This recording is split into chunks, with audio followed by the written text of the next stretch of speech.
你是不是也觉得，所谓的幸运不过是几率论里一个虚无缥缈的安慰剂？哼，别急着点头。如果你真的这么想，那今晚卡皮桑或许能带你看看这个世界不为人知的另一面。欢迎来到小右的卡皮桑奇妙屋，我是这里的杂货店长卡皮桑。在我们这个现代都市的钢筋水泥深处，总有些东西是科学解释不清的，但你的灵魂却能一眼认出的。比如我此刻手中这枚看起来有些年份的纯银打造的幸运草书签。你瞧，它金属的表面已经有些氧化，呈现出一种温润的古银色。死片叶子的脉络虽然模糊，但依然透着一种说不出的优雅。这不是什么量产的旅游纪念品，也不是什么大师设计的时尚饰品，它是我在奇妙屋的一个角落，从一叠20世纪的旧信书中翻找出来的。这枚书签的真正主人并不是人类。根据杂货店那本泛黄的《精灵遗物编年史》记载，这东西是远古时代负责掌管姻缘的精灵在离开这个次元时不小心遗落在人间的讯号接收器。是的，你没有听错，接收器。在精灵的哲学里，宇宙间的所有美好相遇都不是随机的，它们是一种类似于无线电波的能量频率。当你的灵魂频率调和到某种状态，比如当你彻底放下对结果的执着，当你真心为别人的成就感到高兴时，或者当你仅仅是安静地坐着，呼吸着夜晚清新的空气时，你的灵魂就会发出一种独特的讯号。而精灵就是循着这种讯号，将那1/1000的幸运种子精准地投递到你的生活中。但自从精灵离开后，这些幸运的投递就变得杂乱无章，直到这枚银色书签的出现。它就像是一个被遗忘在人间的终端，在长达数千年的时间里，它都在默默地、不分昼夜地接收着那些在虚空中飘荡的关于美好的频率。它不是为你带来幸运，它是温柔地接收了你所有被世界忽视的寂静的善良，然后在特定的时刻将其具象化，回馈给你。这枚书签曾在一位年轻女作家的手中待过整整10年，那是上个世纪末的事了。女作家很有才华，但她的文字在那个喧嚣的时代显得太过安静，甚至有些格格不入。她每天都在深夜写作，陪伴她的只有一盏昏黄的台灯和这枚被她用来夹在《奥德赛》里的银色幸运草。她不快乐，因为她的每一部作品都被出版社以缺乏市场爆点为由拒绝。她开始怀疑自己，怀疑那些关于爱与勇气的文字是否真的毫无价值。你是不是也有过这种感觉？在无数个努力却得不到回报的夜晚，觉得自己就像是这浩瀚都市里的一粒微尘，渺小的随时会被吞噬。你甚至开始想，是不是自己根本不配拥有那些闪耀的瞬间。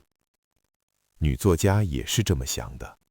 在那封泛黄的旧信中，她写道：我不需要1/1000的幸运，我只希望我的文字能被一个人真心看见。就在她写下这句话的那个深夜，她疲惫地趴在书桌上睡着了。那枚银色的幸运草书签就静静地躺在他的手边。那晚没有奇迹发生，没有编辑突然打电话来说要出版他的书，也没有天降横财。但在梦里，他看见了一片发光的草丛，每一株三叶草都在轻轻摇曳，发出如同风铃般清脆的声音。而那枚银色幸运草书签化作了一株巨大的四叶草，温柔地覆盖了他的梦境。在梦里，他不再焦虑，不再恐惧失败，他感受到了一种前所未有的平静，那是来自精灵次元的治愈讯号。第二天醒来，他做了一个决定，他不再向出版社投递稿件，他租下了一个小小的店面，将自己的文字印成一张张卡片，免费送给路过的行人。他说，既然世界不给我幸运，那我就把自己变成世界的一点点幸运。你看，当你不再执着于获得，而是开始尝试给予的时候，你的灵魂频率就已经改变了。那枚银色幸运草书签在那晚接受到了他那份寂静的善良与释怀，并在他的灵魂里种下了一颗平静的种子。这就是精灵式的幸运，它不是让你瞬间暴富或名声大噪，它是给你一种力量，让你在平凡甚至艰难的日常里依然能感受到活着的温柔。这枚银色书签在被遗忘在旧信中30年后，终于在奇妙屋找到了他的下一个传承者。那是一位30多岁，在科技公司担任专案经理的男士。他的名字我就不透露了，姑且称他为焦裕经理吧。他每天都在跟时间赛跑，跟 KPI 搏斗，跟老板的阴晴不定对抗。你一定很熟悉这种生活节奏。早餐是在捷运上匆忙吞下的三明治，午餐是看着荧幕一边咀嚼的微波便当，晚餐往往是凌晨1点的泡面。他的行事历塞得满满当当，连呼吸都像是在偷时间。在那晚，他踏进奇妙屋时，整个人透出一种精疲力竭的灰色。他不是来买东西的，他只是想找个安静的地方，哪怕只有5分钟，不用听到 Slack 的叮咚声。卡皮桑看着他，想起了那段关于精灵接受器的传说。精灵们从不投递幸运给那些跑得太快的人，因为当你跑得太快，你的频率就会变得杂乱无章，甚至连精灵的讯号都无法接收。我默默地将那枚银色幸运草书签递给他。这不是幸运物，这是一面镜子，卡皮桑告诉他。他一愣，有些不解地看着我。每天晚上花5分钟看着这枚书签，不需要祈祷，不需要冥想，只是看着它，看着它那不完美的表面，看着它那4片叶子的不对称，然后问自己一个问题：你今天真的有呼吸吗？焦虑经理有些狐疑地收下了书签。几周后，他再次来到奇妙屋，这一次他眼里的灰色淡了一些。他告诉卡皮桑，他真的照做了。第1晚，他看着书签，脑子里全是工作；第2晚，他看着书签，觉得自己很傻；第3晚，他看着书签，突然注意到了窗外的月光。第49天，他又来到奇妙屋，这一次他的眼中似乎有了一些明亮。到了第7晚，当他再一次看着书签时，他突然意识到，这枚书签之所以优雅，是因为它承受了时间的氧化，而它之所以焦虑，是因为它拒绝承受日常的平凡。精灵的接受器在那一刻接收到了他的觉醒。那一晚，他关掉了所有通知，安静地给自己煮了一杯热牛奶。他没有等到加薪，没有等到晋升，但他等到了一个能让自己喘息的空间。这就是精灵式的幸运。它不是给你一个更快的跑道，它是给你一个随时能停下来的权利。这枚书签在焦虑经理手中待了整整1年，直到他决定放下那个让他透不过气的职位，带着家人搬到一个安静的小镇。临走前，他将书签还给了奇妙屋。他说：卡皮桑，我已经找到了我的精灵频率，这枚接收器应该去等待下一个需要它的人。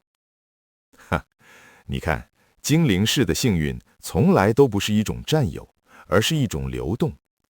在杂货店的角落里，卡皮桑有时会看着这枚银色书签，想起精灵遗落他的初衷。精灵们并不是想创造一个完美的、充满奇迹的世界，他们只是想在人类被日常焦虑淹没时，留下一个能让灵魂瞬间放松的锚点。这枚书签，它不挑剔主人，它不管你是才华洋溢却怀才不遇的女作家，还是精疲力竭却找不到出口的专案经理，它只看你的心是否愿意在深夜放慢呼吸，去接受那份寂静的治愈讯号。我们现代人总是被教导要争取幸运，要创造机遇，但或许真正的幸运是不需要争取的，它就像是夜晚的月光，始终都在，只是我们太忙于奔跑，忘了抬头看一眼而已。当你不再执着于为什么我不幸运，而是开始学会享受当下的平静，你就已经打开了灵魂的接收器。那1/1000的四叶草种子，早已在你不知道的时候，悄悄地在你的心田发芽了。所以，下次如果你有机会看到一株平凡的3叶草，不要急着去寻找第4片叶子，停下来，跟它说声谢谢。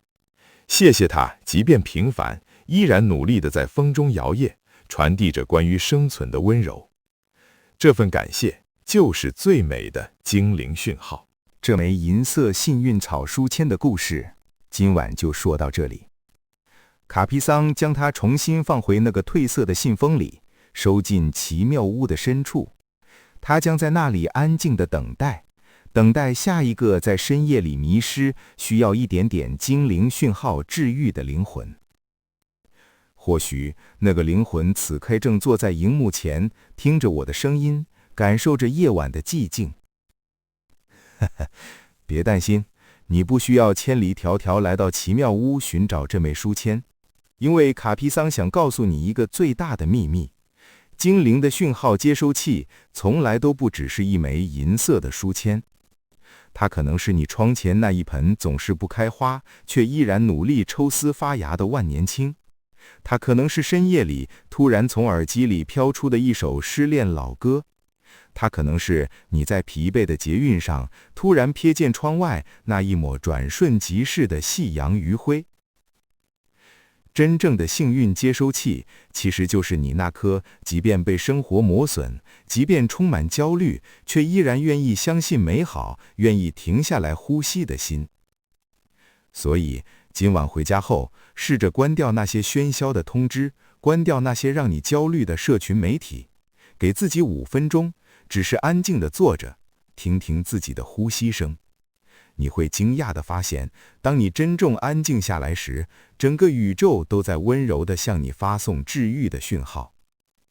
你本身就是那1/1000的最珍贵的4叶草。感谢你今晚的陪伴。